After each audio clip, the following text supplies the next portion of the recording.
ายสิเสือปุ๋ยแถมมาน้องลาบ่มีปัญญาไปซื้อของห่างดู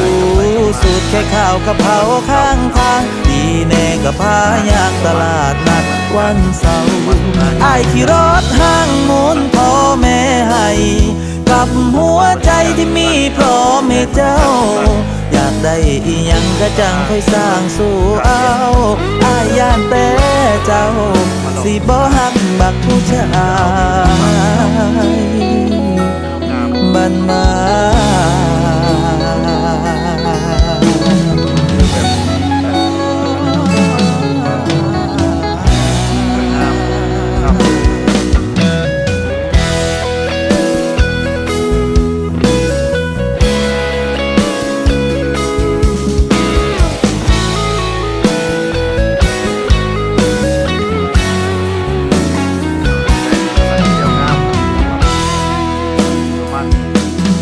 วา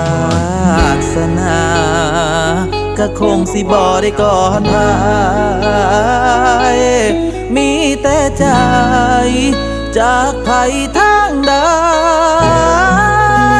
สิเอาอ้ายใส่เสื้อปุ๋ยแถมมาน้องลาพิถีชีวิตของชาวนาหากติดตาม